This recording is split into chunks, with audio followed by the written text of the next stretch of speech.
Bismillahirrahmanirrahim. Assalamu alaikum students. Today we are going to start chapter number 8, waves. In the first topic we are going to learn about the chapter number 8 waves is the basic concept of waves. सबसे पहले हम देखते हैं कि energy transportation के waves कितने होते हैं. तो बेसिकली एनर्जी को हम दो ही तरह से ट्रांसपोर्ट कर सकते हैं, विद मैटर और विद वेव. मैटर में हम मैटर और एनर्जी दोनों को ट्रांसपोर्ट करते हैं, लेकिन वेव में हम जस्ट एनर्जी को ट्रांसपोर्ट करते हैं पर मैटर को ट्रांसपोर्ट नहीं करते. नेक्स्ट हम देखते हैं कि वेव्स को हम डिफ़ाइन कैसे करते हैं, कि इसकी डेफिनेशन क्या है. तो मीडियम में जो डिस्टर्बेंस होती है, जो एनर्जी को तो ट्रांसपोर्ट करती है लेकिन मैटर को ट्रांसपोर्ट नहीं करती, इसको हम कहते हैं वेव. फॉर एग्जांपल, अगर आप एक लार्ज वाटर टैंक में एक स्टोन थ्रो करें तो उसके अंदर रिपल्स प्रोड्यूस होते हैं जो एक बहुत ही ज्योमेट्रिक वे में एक्सटेंड करती हैं, और ये जो रिपल्स हैं ये एग्जांपल है वेव की. एग्जाम्पल देख ली हमने वेव की. नेक्स्ट हम देखते हैं कि वेव्स की टाइप्स कितनी होती हैं. तो बेसिकली हम दो ही तरह से कैटेगराइज करें वेव्स को. एक होती हैं मैकेनिकल वेव्स और एक होती हैं इलेक्ट्रोमैग्नेटिक वेव्स. मैकेनिकल वेव्स ऐसी वेव्स होती हैं जिनको ट्रैवल करने के लिए मीडियम रिक्वायर होता है. ऐसी वेव्स को हम मैकेनिकल वेव्स कहते हैं. For example sound waves. जिस तरह साउंड की जो वेव्स हैं वो ट्रैवल तब ही कर सकती हैं जब दरमियान में कोई मीडियम प्रेजेंट हो. जैसे कि अगर हम बात करें, हम साउंड प्रोड्यूस कर रहे हैं, तो एक पर्सन से दूसरे पर्सन तक साउंड तभी ट्रैवल कर सकता है जब दरमियान में एयर प्रेजेंट हो. अगर दरमियान में कोई वैक्यूम होगा तो तब साउंड ट्रैवल नहीं कर सकती, क्योंकि वैक्यूम जो है वो आपको मीडियम प्रोवाइड नहीं करती है. तो मीडियम ज़रूरी है साउंड वेव्स को ट्रैवल करने के लिए.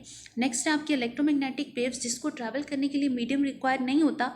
ऐसी वेव्स को हम कहते हैं electromagnetic waves. For example light waves. जैसे देखें, सूरज से अगर अर्थ तक आप देखें साउंड तो नहीं पहुंच पा रही है सूरज से अर्थ तक, क्योंकि दरमियान में तो फ्री स्पेस प्रेजेंट है, वैक्यूम प्रेजेंट है, और साउंड तो ट्रैवल ही नहीं कर सकती. लेकिन अब देखें, सूरज से अर्थ तक लाइट वेव्स ट्रैवल कर रही हैं without requiring any kind of medium. तो इसका मतलब है कि दरमियान में फ्री स्पेस हो, कोई मीडियम ना भी हो, तो लाइट वेव्स इजीली ट्रैवल कर सकती हैं. ऐसी वेव्स को हम कहते हैं इलेक्ट्रोमैग्नेटिक वेव्स. नेक्स्ट हम मैकेनिकल वेव्स को फर्दर और दो तरह से कैटेगराइज करेंगे, और हम देखते हैं कि मैकेनिकल वेव्स और दो तरह की होती हैं. इनको हम कहते हैं transverse wave and longitudinal waves. तो पार्टिकल की मोशन को मीडियम में स्टडी करते हैं. सबसे पहले हम समझते हैं कि ट्रांसवर्स वेव कैसे होती हैं. तो अगर पार्टिकल्स की जो मोशन है वो perpendicular to the energy transportation move करे, यानी कि perpendicular to the direction propagation of waves, को हम क्या कहते हैं, ट्रांसवर्स वेव. तो इसको हम क्या कह रहे हैं कि ऐसी वेव्स जिसमें पार्टिकल्स, मीडियम की जो पार्टिकल्स हैं, अगर वो एनर्जी ट्रांसपोर्टेशन के परपेंडिकुलरली मूव कर रहे हैं, तो ऐसी वेव्स को हम कहते हैं ट्रांसवर्स वेव. डेली लाइफ से हम इसकी एग्जांपल देखते हैं. फॉर एग्जांपल गिटार, आप लोगों ने डेली लाइफ में देखा होगा कि उसकी जो स्ट्रिंग्स हैं वो perpendicular to the direction of propagation move करती हैं. तो ये गिटार ट्रांसवर्स वेव की एग्जांपल में आ रहा है.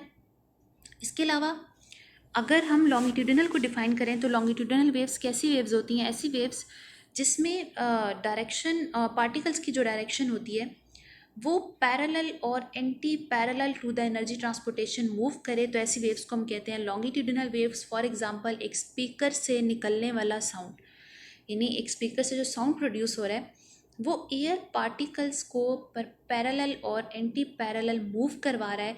इसकी ये हम एग्जांपल देख सकते हैं लॉन्गिट्यूडिनल वेव्स की, साउंड वेव्स एयर में. इसके अलावा गैस मॉलिक्यूल्स भी एग्जांपल देख सकते हैं हम, एज ये गैस मॉलिक्यूल्स भी एग्जांपल है लॉन्गिट्यूडिनल वेव्स की.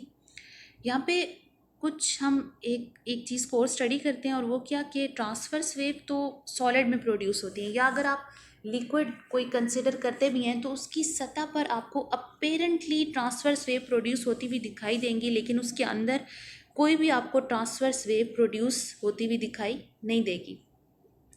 तो लॉन्गिट्यूडिनल वेव्स तो दोनों सॉलिड में और फ्लूइड दोनों में इजीली प्रोड्यूस हो सकती हैं. नेक्स्ट हम देखते हैं कि ये तो अभी हमने डिफ़ाइन किया कि ऐसी वेव्स जिनको ट्रैवल करने के लिए मीडियम रिक्वायर था. आगे हमने इसको दो तरह की कैटेगरीज देखी, ट्रांसवर्स देखी, लॉन्गिट्यूडिनल देखी. लेकिन ऐसी वेव्स जिनको ट्रैवल करने के लिए मीडियम ही रिक्वायर नहीं है, जो कि इलेक्ट्रोमैग्नेटिक वेव्स जिसको हम कह रहे हैं, जिसकी एग्जांपल हमने दी थी लाइट वेव्स, जिनको ट्रैवल करने के लिए कोई मीडियम रिक्वायर नहीं है. तो इसका स्पेक्ट्रम बना हुआ है आपके सामने. रेडियो वेव्स हैं, microwave, infrared, visible, ultra violet, X rays, gamma rays. आपने इसको इसी सीक्वेंस के साथ तैयार करना है। इसमें गैमा से रेडियो तक वेवलेंथ इंक्रीज़ कर रही है, पर रेडियो से और इसके अलावा रेडियो से गैमा तक एनर्जी इंक्रीज़ करी, यानी गैमा टू रेडियो इंक्रीज़ करी है wavelength and radio to gamma increase करी है एनर्जी।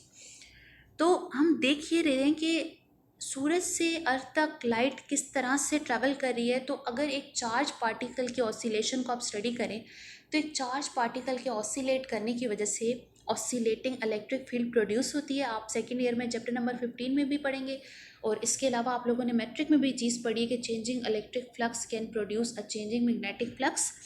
तो ये जो चार्ज पार्टिकल की ऑसिलेशन की वजह से एक ऑसिलेटिंग इलेक्ट्रिक फील्ड प्रोड्यूस कर रहा है, तो ये oscillating electric field oscillating magnetic field को प्रोड्यूस कर रहा है। तो इस तरह से लाइट ट्रैवल कर रही है सूरज से अर्थ तक by creating oscillating electric field and oscillating magnetic field.